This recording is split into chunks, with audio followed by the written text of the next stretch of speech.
ایک بچے کے ایمان کی آزمائش۔ مسند احمد میں بیان ہے کہ رسول اللہ صلی اللہ علیہ وآلہ وسلم نے فرمایا کہ پرانے وقتوں کے بادشاہوں میں سے ایک بادشاہ تھا جس کے ہاں ایک جادوگر تھا۔ جب جادوگر بوڑھا ہونے لگا تو اس نے بادشاہ سے شکایت کی کہ اے مالک، اب میں بوڑھا ہو گیا ہوں، میری موت کا وقت بھی قریب آتا جا رہا ہے، تو مجھے کوئی ایسا بچہ سونپ دیں جسے میں یہ جادو سکھا دوں۔ چنانچہ ایک ذہین اور خوبصورت بچہ اس کو سونپا گیا اور وہ اس کو تعلیم دینے لگا۔ لڑکا جب جادوگر کے پاس جاتا تو راستے میں ایک راہب کا گھر پڑتا تھا جہاں وہ عبادت میں اور وعظ و نصیحت میں مشغول ہوتا۔ یہ لڑکا اس کے ہاں کھڑا ہو جاتا اور اس کے طریقہ عبادت کو دیکھتا اور وعظ و نصیحت سنتا۔ آتے جاتے اکثر یہاں رک جایا کرتا تھا، لیکن اس دیر سے جانے پر جادوگر بھی اسے پیٹتا اور باپ بھی کہ وہ وہاں سے لیٹ کیوں آتا ہے۔ تاہم ایک دن بچے نے اس سارے مسائل سے تنگ آ کر راہب کے سامنے یہ روداد پیش کی۔ راہب نے کہا، جب جادوگر تم سے پوچھے کہ کیوں دیر ہو گئی تو کہنا گھر والوں نے روک لیا تھا، اور جب گھر والے پوچھیں تو کہنا جادوگر نے روک لیا تھا۔ یوں گزرتے گزرتے ایک زمانہ بیت گیا۔ ایک طرف تو وہ جادو سیکھتا اور دوسری طرف اللہ کا کلام دین اللہ سیکھتا۔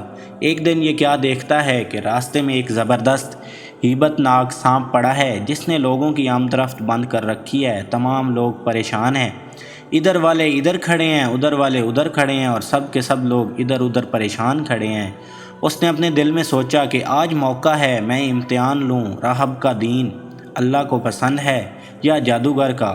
اس نے ایک پتھر اٹھا کر اور یہ کہہ کر اس پر پھینکا کہ اے اللہ، اگر تیرے نزدیک راہب کا دین جادوگر کی تعلیم سے زیادہ محبوب ہے تو اس جانور کو اس پتھر سے ہلاک کر دے تاہم لوگوں کو اس بلا سے نجات مل جائے۔ پتھر لگتے ہی وہ جانور ہلاک ہو گیا اور لوگوں کا آنا جانا شروع ہو گیا۔ پھر لڑکے نے جا کر راہب کو خبر دی۔ اس نے کہا، پیارے بچے، آج کے دن تو مجھ سے افضل ہے، اب اللہ کی طرف سے تیری آزمائش ہوگی۔ اگر ایسا ہوا تو لوگوں کو میری خبر نہ کرنا۔ اب اس بچے کے پاس حاجت مند لوگوں کا تانتا بانتا لگ گیا۔ اس کی دعا سے مادرزاد اندھے، کوڑی، جذامی اور ہر قسم کے بیمار اچھے ہونے لگے۔ بادشاہ کے ایک نابینا وزیر کے کان میں یہ بات پڑی۔ وہ بڑے تحفے تحائف لے کر حاضر ہوا اور کہنے لگا، مجھے شفا دے دے تو سب کچھ تجھے بتا دوں گا۔ اس نے کہا کہ شفا میرے ہاتھ میں نہیں، میں تو کسی کو شفا نہیں دے سکتا۔ شفا دینے والا اللہ وحدہ لا شریک ہے۔ اگر تو اس پر ایمان لانے کا وعدہ کرے تو میں دعا کروں۔ اس نے اقرار کیا۔ بچے اس کے لیے دعا کی تو اللہ نے اسے شفا دے دی۔ وہ بادشاہ کے دربار میں آیا اور جس طرح اندھا ہونے پر پہلے کام کرتا تھا اسی طرح کام کرنے لگا۔ اس کی آنکھیں بالکل روشن تھیں۔ بادشاہ نے متعجب ہو کر پوچھا کہ تجھے آنکھیں کس نے دیں؟ اس نے کہا، میرے رب نے۔ بادشاہ نے کہا، ہاں یعنی میں نے دیں؟ وزیر نے کہا، نہیں نہیں، میرا اور تیرا رب صرف اللہ ہے، اور اے بادشاہ اس پر یقین کر۔ اب بادشاہ نے اس کی مار پیٹ شروع کر دی اور طرح طرح کی تکلیفیں دیں اور پوچھنے لگا، تجھے یہ تعلیم کس نے دی؟ آخر اس نے بتایا کہ میں نے اس بچے کے ہاتھ پر اسلام قبول کیا ہے۔ اس نے اسے بلایا اور کہا، اب تم جادو میں کامل ہو گئے ہو، اندھوں کو دیکھتا اور بیماروں کو تندرست کرنے لگے ہو۔ اس نے کہا، غلط ہے، میں کسی کو شفا نہیں دے سکتا، نہ جادوگر ہوں، شفا اللہ کے ہاتھ میں ہے۔ وہ کہنے لگا، اللہ تو میں ہی ہوں۔ اس نے کہا، ہرگز نہیں۔ بادشاہ نے کہا، پھر تو میرے سوا کسی اور کو رب مانتا ہے؟ تو اس نے کہا، میرا اور تیرا رب اللہ ہے۔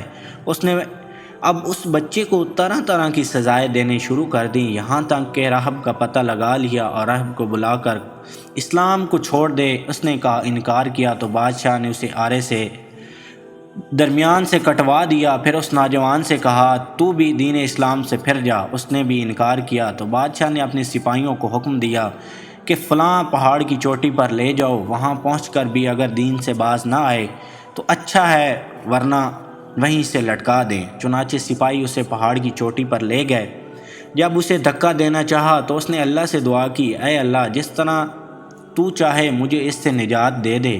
اس دعا کے ساتھ ہی پہاڑ ہلا اور سب سپاہی لڑک گئے، صرف وہی بچہ ہی باقی بچا رہا۔ وہاں سے بادشاہ کے پاس گیا۔ بادشاہ نے کہا، یہ کیا ہوا؟ میرے سب سپاہی کہاں گئے؟ بچے نے کہا، اللہ نے مجھے بچا لیا، وہ سب ہلاک ہو گئے۔ بادشاہ نے اپنے دوسرے سپاہیوں کو حکم دیا کہ اسے کشتی میں بٹھا کر لے جاؤ اور سمندر میں پھینک آؤ۔ یہ لوگ اسے لے کر چلے گئے۔ بیچ سمندر کے پہنچ کر جب اسے پھینکنا چاہا تو پھر وہی دعا کی، اے اللہ، جس طرح تو چاہے مجھے ان سے بچا۔ دعا کے ساتھ ہی موج اٹھی اور سارے کے سارے سپاہی سمندر میں ڈوب گئے، صرف وہی بچہ باقی بچا۔ پھر وہ بادشاہ کے پاس آیا اور کہنے لگا، میرے رب نے مجھے بچا لیا، اور اے بادشاہ، تو چاہے کتنی تدبیریں بھی کر لے، تو مجھے ہلاک نہیں کر سکتا۔ صرف ایک ہی صورت ہے جس طرح میں کہوں، اگر تو اس طرح کرے تو میری جان نکل سکتی ہے۔ اس بچے نے کہا، تمام لوگوں کو ایک میدان میں اکٹھا کرو اور پھر کھجور کے تنے میں مجھے سولی چڑھاؤ، اور پھر میرے تیر کو میری کمان پر چڑھا اور بسم اللہ رب حاضل غلام، یعنی اللہ کے نام سے جو اس بچے کا رب ہے، پڑھ کر تیر میری طرف پھینک، وہ مجھے لگے گا اور میں مر جاؤں گا۔ بادشاہ نے یہی کیا، تیرے تیر بچے کی کن پٹی میں لگا۔ اس نے اپنا ہاتھ اس جگہ رکھ لیا۔ چاروں طرف سے یہ آوازیں بلند ہونے لگیں، ہم اس بچے کے رب پر ایمان لائے۔ یہ حال دیکھ کر بادشاہ کے ساتھی بڑے گھبرائے اور کہنے لگے، ہم تو اس بچے کی ترکیب سمجھے ہی نہیں، دیکھیے اس کا اثر کیا پڑا، سب لوگ دین اسلام میں داخل ہو گئے۔